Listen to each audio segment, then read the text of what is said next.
ಬಿಜೆಪಿಯಿಂದ ಯಶವಂತಪುರ ಶಾಸಕ ಎಸ್.ಟಿ. ಸೋಮಶೇಖರ್ ಮತ್ತು ಯಲ್ಲಾಪುರ ಶಾಸಕ ಶಿವರಾಮ್ ಹೆಬ್ಬಾರ್ ಉಚ್ಚಾಟನೆ. ಯತ್ನಾಳ್ ನಂತರ ಶಿಸ್ತು ಸಮಿತಿಯ ಕಠಿಣ ನಿರ್ಧಾರ. 6 ವರ್ಷಗಳ ಕಾಲ ಪಕ್ಷದಿಂದ ಎಲ್ಲ ಹುದ್ದೆಗಳಿಗೆ ಸಂಪೂರ್ಣವಾಗಿ ನಿರ್ಬಂಧ ಹಾಕಿದ ಬಿಜೆಪಿಯ ಶಿಸ್ತು ಸಮಿತಿ ಈ ಉಚ್ಚಾಟನೆ ನಿರೀಕ್ಷಿತ, ಸ್ವಾಗತ ಮಾಡ್ತೇನೆ ಎಂದ ಎಸ್.ಟಿ. ಸೋಮಶೇಖರ್.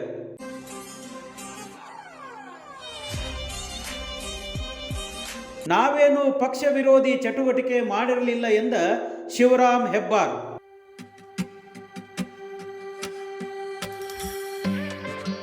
ಬಿಜೆಪಿ ನಾಯಕರು ನಮ್ಮ ಸಮಸ್ಯೆ ಕೇಳಲಿಲ್ಲ, ನಮ್ಮನ್ನು ಬಲಿಪಶು ಮಾಡಿದರು ಎನ್ನುತ್ತಿರುವ ಉಚ್ಚಾಟಿತ ಶಾಸಕರು.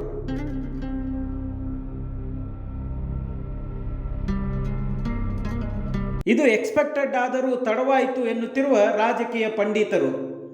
ಬಿಜೆಪಿಯಿಂದ ಶಾಸಕರಾಗಿ ಆಯ್ಕೆಯಾಗಿದ್ದರೂ ಪಕ್ಷ ವಿರೋಧಿ ಚಟುವಟಿಕೆಯಲ್ಲಿ ತೊಡಗಿದ್ದರು ಎನ್ನುತ್ತಿರುವ ಬಿಜೆಪಿಯ ಅನೇಕ ನಾಯಕರು. ಪಕ್ಷದ ದ್ರೋಹದ ಮಾಡುವವರಿಗೆ ಒಂದು ಎಚ್ಚರಿಕೆ ಗಂಟೆ.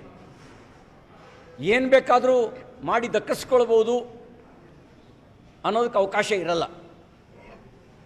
ಕೆಲವು ಸರಿ ನಾವು ರಾಜಕೀಯ ರಾಜಿ ಮಾಡಿಕೊಂಡು ಗಂಟಲು ಸುಟ್ಕೊಂಡಿದ್ದೀವಿ, ಉಗುಳಕ್ಕೂ ಆಗದೆ ನುಂಗಕ್ಕೂ ಆಗದೆ. ಆದರೆ ಇದೊಂದು ಒಳ್ಳೆಯ ಸಂದೇಶವಾಗಿದೆ. ಹೆಚ್ಚಾಗಿ ಕಾಂಗ್ರೆಸ್ ಕಾರ್ಯಕ್ರಮಗಳಲ್ಲಿ ಪಾಲ್ಗೊಳ್ಳುತ್ತಿದ್ದರು.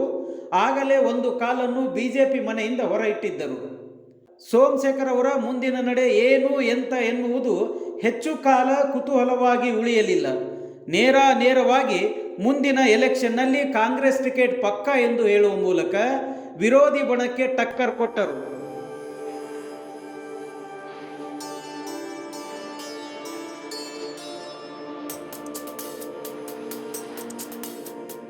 ಅಮಾವಾಸ್ಯೆ ದಿನ ಒಳ್ಳೆಯ ನಿರ್ಧಾರ, ಇನ್ನು 10-12 ಸೀಟುಗಳು ಖಾಲಿಯಾಗುತ್ತವೆ ಬಿಜೆಪಿಯಿಂದ ಎಂದು ಹೊಸ ಬಾಂಬ್ ಹಾಕಿದ ಎಸ್.ಟಿ. ಸೋಮಶೇಖರ್.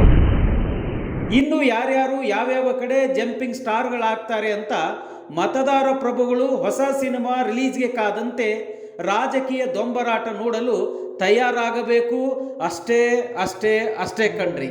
ವ್ಯತೆಗಳ ಕಳೆಯುವ ಕತೆಗಾರ, ನಿನ್ನ ಕಲೆಗೆ ಯಾವುದು ಭಾರ, ಆವುದು ವಿಸ್ತರ ಯಾವುದು ದುಸ್ತರ, ನಿನಗೆಲೆ ಹರ್ಷದ ಹರಿಕಾರ.